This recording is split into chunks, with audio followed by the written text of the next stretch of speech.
नमस्कार, आप देख रहे हैं साधना न्यूज। मैं हूं आपके साथ नेहा और चलिए बुलेटिन की शुरुआत करते हैं इस वक्त की बड़ी खबर के साथ। इस वक्त की बड़ी अपडेट आपको बता दें कि मध्य प्रदेश सहित देश के कई राज्यों में कांग्रेस को लगातार बड़े झटके मिल रहे हैं। और ताजा अपडेट आपको बता दें कि पूर्व सांसद सुरेश पचौरी, जिसको लेकर लगातार कयास लगाए जा रहे थे कि शायद लोकसभा चुनाव से पहले बीजेपी में शामिल हो सकते हैं, और आखिर हुआ ऐसा ही, बीजेपी में शामिल हो गए हैं। बीजेपी दफ्तर में सीएम डॉक्टर मोहन यादव, पूर्व सीएम शिवराज सिंह चौहान, प्रदेश अध्यक्ष सहित कई मंत्री मौजूद रहे, जिन्होंने सदस्यता दिलाई है। और आपको बता दें कि लगातार इसको लेकर ऐसी जानकारी मिल रही थी कि शामिल हो सकते हैं। ये भी हम आपको बता दें, सुरेश पचौरी के साथ विशाल पटेल, गजेंद्र सिंह, राजू खेड़ी और संजय शुक्ला, अर्जुन पलिया, आलोक चंसोरिया, कैलाश मिश्रा, योगेश शर्मा, अतुल शर्मा, सुभाष यादव, दिनेश भिमोले भाजपा में शामिल हो गए हैं।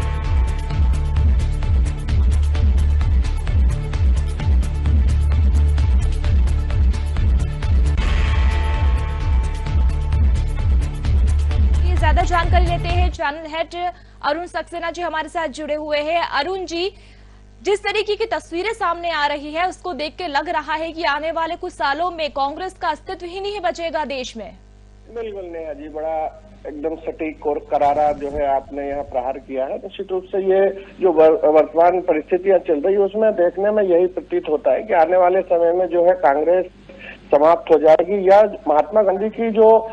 एक परिकल्पना थी कि आजादी के बाद कांग्रेस को समाप्त कर दिया जाना चाहिए, तो अब ऐसा प्रतीत होता है कि आज के दौर में शायद वो उक्ति जो है चरितार्थ होती हुई नजर आ रही है। जबकि कांग्रेस के बड़े बड़े दिग्गज और सारे के सारे नेता भारतीय जनता पार्टी में धड़ाधड़ आते जा रहे हैं, या कहीं ना कहीं वहां अपनी उपेक्षा के शिकार होने के बाद में भारतीय जनता पार्टी की सदस्यता ले रहे हैं। अरुण जी, लगातार इसके बाद कही जा रही है, देखिए पार्टी कुछ बची नहीं है, अस्तित्व कुछ बचा नहीं है, काम कुछ हो रही नहीं, सरकार में भी नहीं, ये गिने चुने विधायक, गिने चुने सांसद बन पाते हैं, उसके बाद भी उपेक्षा के शिकार सभी हो रहे हैं। बिल्कुल, निश्चित रूप से उपेक्षा एक कारण, दूसरा जो पार्टी के फोरम पे कार्यकर्ताओं की मनोस्थिति को कोई संबल प्रदान करने वाला नहीं, कोई रीति नीति नहीं, इन सब कारणों से जो स्थितियां बिगड़ती चली जा रही है। और यही एक कारण मूलतः समझ में आ रहा है, जिसमें कि आप देखें, चाहे कितनी भी भारत जोड़ो यात्रा कर ले, चाहे किसी भी तरह के जो गांधी और नेहरू परिवार के जो युवा लोग हैं, एक दो जिनकी हम बात कर लें, राहुल गांधी के रूप में बात कर लें, प्रियंका वाड्रा के रूप में बात कर लें, इसके अलावा कोई एक बड़ा चेहरा नजर नहीं आता है जो कि यहाँ जूझता हुआ नजर आए, या उसकी इतनी पकड़ हो, जमीनी कार्यकर्ता वो हो जिससे कि लोग आकर्षित हो सकें। अरुण जी, देखिए जिस प्रकार से अभी हमने देखा सुरेश पचौरी बीजेपी में शामिल हुए, कई और लोग इनके साथ शामिल हुए हैं। लोकसभा चुनाव देखिए, पहली लिस्ट जो थी बीजेपी ने भी घोषित कर दी है, कांग्रेस ने भी घोषित कर दी है। अगर हम कंपटीशन की बात करें तो कांग्रेस का वो अस्तित्व नहीं है, वो एक कहते हैं ना कंपटीशन बराबरी वालों का। एक समय था जब आप देखिए कि बीजेपी और कांग्रेस में टक्कर होती थी। आज ये स्थिति है कि सिर्फ मध्य प्रदेश की अगर मैं बात करूं तो एक सीट पर नाम आता है कि सिर्फ छिंदवाड़ा सीट पर ही नकुलनाथ आ सकते हैं, उसके अलावा देखिए एक भी सीट, हालांकि आप देखिएगा जो एग्जिट पोल्स आएंगे उसमें भी ये चीज सामने नहीं आ रही है। आप समझिए इस चीज को, एक नकुलनाथ जो कि कमलनाथ के बेटे हैं, शायद उस वजह से वो सीट बच पा रही है। बाकी और सीटों की जो पहले होती थी, पास्ट में हमने देखा है कि ये सीटें होती थी कांग्रेस के पास, अब इसे देखकर हम क्या समझे? देखिए, निश्चित रूप से ये एक विकट परिस्थिति है, और विकट के साथ साथ विषम परिस्थिति, या एक अपनी कांग्रेस जो पार्टी है वो अपनी सबसे निकृष्ट प्रदर्शन के दिनों को यहाँ पे प्रदर्शित कर रही है। और यही कारण है कि अभी जो है पूर्व मुख्यमंत्री शिवराज सिंह चौहान ने भी बड़ा तंज कसा है कि राहुल गांधी और जो मल्लिकार्जुन खड़गे जो राष्ट्रीय अध्यक्ष वर्तमान में है, कि आपके पास उंगलियों पे गिनने वाली चीजें हैं जिसमें अपनी असफलता को आप गिन सकते हैं, उंगलियां कम पड़ जाएंगी। 50 से अधिक जगहों पर आप लोगों ने हारे हैं, कई सरकारें हारी हैं, आपके सांसद कम हुए हैं, नगरीय निकायों की बात कर ले तो वहाँ पिटे हैं मीन्स वहां आप जो है श्रेष्ठ प्रदर्शन नहीं करके और हारे हैं। तो ऐसी स्थिति में निश्चित रूप से मध्य प्रदेश की भी बात करें तो यहाँ भी अब बात रही केवल और केवल छिंदवाड़ा सीट, जो कि पूर्व मुख्यमंत्री और पीसीसी चीफ जो कमलनाथ के बेटे हैं, तो उनका जो प्रभाव है वो अब क्या स्थिति रहती है इस चुनाव में, चूंकि अब आगामी माह में चुनाव होने वाले हैं। ऐसे में बड़ी अटकलें ये भी लग रही हैं कि जो कमलनाथ का कुनबा है वो भी भारतीय जनता पार्टी में कब सम्मिलित हो जाए। स्थानीय नेताओं के विरोध के कारण भले ही पिछली जो 19 तारीखों को एक बड़ा भूचाल आने वाला था वो थम गया हो, लेकिन चुनाव आने तक मोदी और शाह की जो जोड़ी है वो क्या गुल खिलाएगी अभी कुछ कहा नहीं जा सकता। नेहा, कुल मिला के अगर हम कहें तो पिक्चर अभी बाकी है, इसे हम ऐसे जोड़ के देख सकते हैं। लेकिन अरुण जी, एक चीज और हम यहाँ पर समझना चाहेंगे। देखिए, कहा जाता है कि नेतृत्व की कमी, अगर हम अपने घर की बात करें, अगर हम स्कूल की बात करें, हम कॉलेज की बात करें, कहीं पर भी अगर नेतृत्व की अगर कमी होगी, मैनेजमेंट नहीं होगा,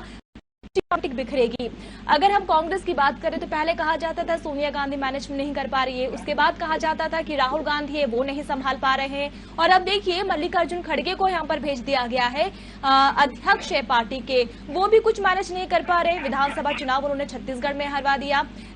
मध्य प्रदेश में तो तय था, और अगर हम बात करें राजस्थान की तो वहां पर भी तस्वीरें एकदम क्या है आपने देख लिया। बिल्कुल, निश्चित रूप से यदि जादू होता मल्लिकार्जुन खड़गे में, यदि जादू होता सोनिया गांधी में, यदि जादू होता राहुल गांधी और प्रियंका वाड्रा में, तो ये स्थिति आज आके खड़ी नहीं होती। जो नेताओं में बिखराव है, आज देखें सुरेश पचौरी जो है राजनीति के संत कहे जाते हैं, बीडी शर्मा ने उनको इसी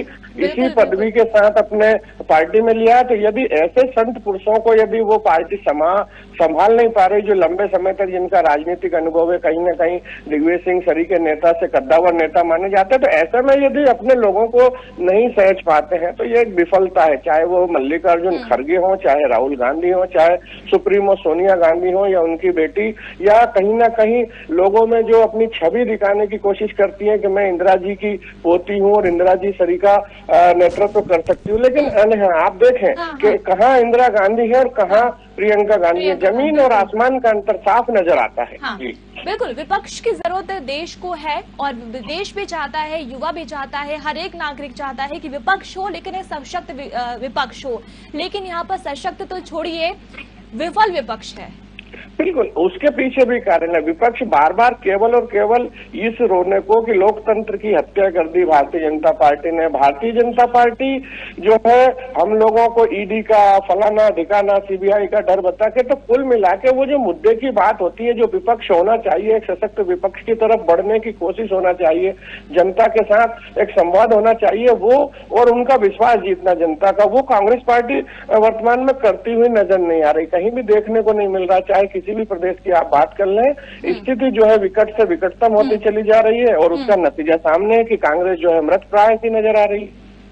अरुण जी, स्थिति हम सभी देख रहे हैं, आपने भी जैसे कहा, लेकिन आप अगर मैं आपसे इस चीज को समझने की कोशिश करूं तो आपको क्या लगता है, और जैसे युवाओं की अगर हम बात करें तो क्या पार्टी को, कांग्रेस को, क्या ऐसे युवाओं की आज जरूरत है, या ऐसे कुछ सशक्त लोगों की, महिलाओं की जरूरत है जो इस चीज को संभाल सके, जो टूटती हुई कांग्रेस है जो अब बची ही नहीं, उसको शायद जोड़ने में सफल हो सके?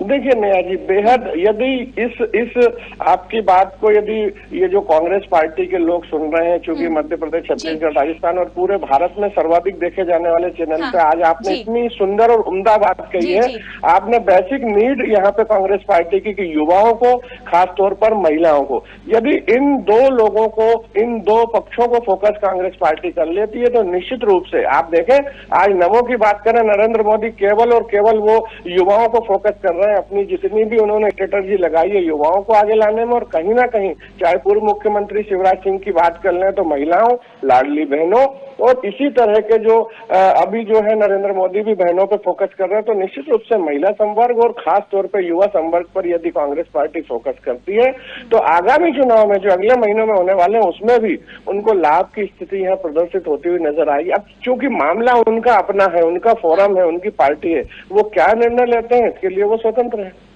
देखिए, खुद के पास कोई दम नहीं है, खुद का गढ़ टूट रहा है, बिखर रहा है, उसके बाद हम विरोध करते हैं राम मंदिर का, हम कई योजनाओं का विरोध करते हैं, कश्मीर का हम विरोध करते हैं, हम बॉर्डर पर जाकर, विपक्ष जो है बॉर्डर पर जाकर नेगेटिव बातें करता है, इंडिया अलायंस बना लेता है, गठबंधन की बात कर लेता है, आखिर क्या बचा? सब और से खाली ही हाथ रह गए कांग्रेस के।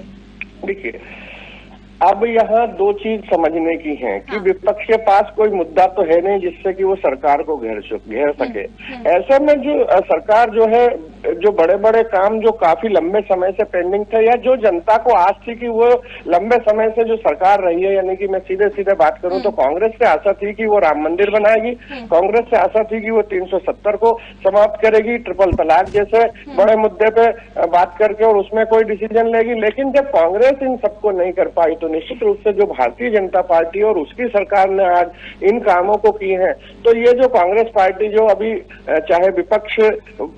मजबूत हो या ना हो, लेकिन इन सबका विरोध करके कम से कम इस कार्य की इतिश्री तो करती हुई नजर आ रही है कि हम जो है विपक्ष की भूमिका में है। इन जनता को सब समझ में आता है, जनता सब देखती है। आज हर जो है लोग समझदार हो गए हैं। लंबे समय की जो राजनीति 70 साल बनाम 14-15 साल इसमें लोगों ने देख लिया है, समझ लिया है, और आज वो इस स्थिति में खड़ी हुई है कि हमें क्या आगे अच्छा करना है और क्या अच्छा हो सकता है, तो इसका निर्णय जनता कर रही है। जी चलिए, शुक्रिया अरुण जी हमसे जुड़ने के लिए। तो जनता समझदार है और जनता को ही निर्णय लेना है कि क्या उसे डिसीजन देना है, क्या उसे फैसला लेना है। और कहीं ना कहीं इसका जो एग्जाम्पल है, उदाहरण है, वो हम पिछले विधानसभा चुनाव में देख सके। इससे पहले लोकसभा चुनाव में भी हमने देखा था, 3 राज्यों में चुनाव हुए, उसमें देखा हमने, और बहुत सारी तस्वीरें सामने आई हैं। बहरहाल ये तस्वीरें टीवी स्क्रीन पर आप देख सकते हैं बीजेपी दफ्तर से, जहां सीएम डॉक्टर मोहन यादव, पूर्व मुख्यमंत्री शिवराज सिंह चौहान और प्रदेश अध्यक्ष बीडी शर्मा नजर आ रहे हैं। और सुरेश पचौरी जो है वो यहाँ पर बीजेपी में शामिल हो गए हैं। गजेंद्र राजू खेड़ी भी बीजेपी में शामिल हुए हैं। इनके साथ कई ऐसे कांग्रेस के नेता जो अपने आप को नेता कहते थे वो अब बीजेपी में शामिल हुए। बड़ी बात यह है कि पार्टी से दिक्कत सिर्फ थी कि आलोचना यहाँ पर हो रही है, काम यहाँ पर नहीं हो रहा है, और सनातन का हम विरोध कर रहे हैं, राम मंदिर का हम विरोध कर रहे हैं, और यही बड़ी वजह है कि जिस वजह से निराशा हाथ लगी है और इस वजह से बीजेपी को ज्वाइन किया है। इसी तस्वीरें भी टीवी स्क्रीन पर हम आप तक पहुंचा रहे हैं।